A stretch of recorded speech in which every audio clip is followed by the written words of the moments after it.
Emma Raducanu is into the third round of the Australian Open for the first time in her career, and she beat one of her close friends in a very, very good performance from Raducanu in straight sets to set up a mouth-watering tie with Iga Swiatek. But today's performance did not come without controversy. We'll dive into that and the supposed cheating, and I will tell you what happened, and I'll tell you my opinion on it.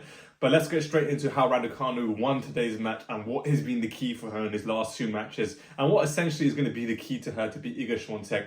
And did she cheat? Make sure you leave a like, comment and subscribe. And yeah, let's get straight into this one. Raducanu and Alexandrova know each other pretty well, and they played and hit with each other a lot. So both of these players essentially know each other's game.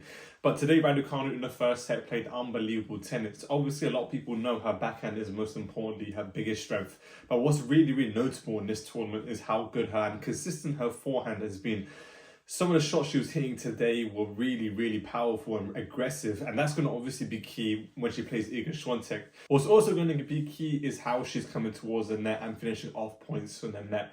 She does have kind of a weakness in the overhead, but today she kind of didn't have any doubts with that overhead, and is really, really an important factor. I think the forehand is going to obviously be the most important shot in her repertoire to beat Iga Swiatek, but the forehand has been her most important shot to why she's won the first round and won the second round.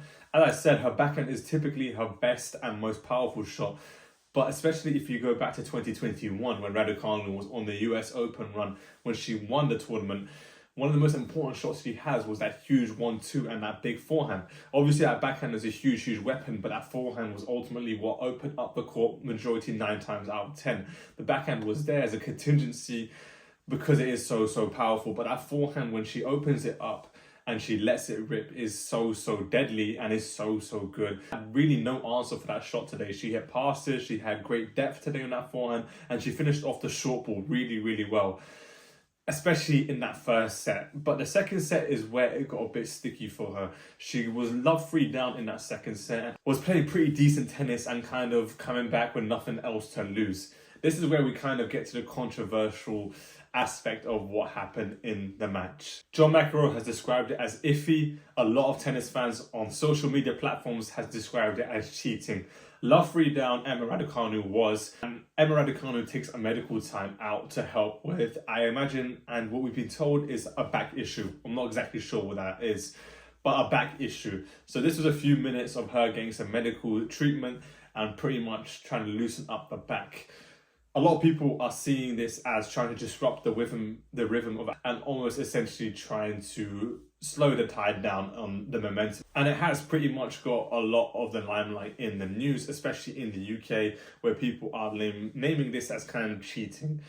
Let's get into this and what this exactly means. So obviously, players are allowed to take medical time outs when they deem necessary. Obviously, you have a limitation onto how many you can take, but Raducanu, I think people's issue with this one is that Raducanu was love 3 down and the momentum was all against her, and she was ultimately going to head into the final set without no momentum. So people are assuming that what she's done is kind of disrupt everything, trying her best to try and get the momentum back to a level playing field. As I mentioned before, these two players know each other like the back of their hands. They've hit with each other, they're pretty good friends off the court. So I guess they know each other as pretty much anti. I know a lot of people will perceive this as cheating or as a tactic used by tennis players, and you can see why. Iga Swiatek is kind of known to do this, and she has recently been known to do this against Katie Boulter. Katie Boulter, who just got knocked out recently in the Australian Open, played an opponent who took a 10-minute break.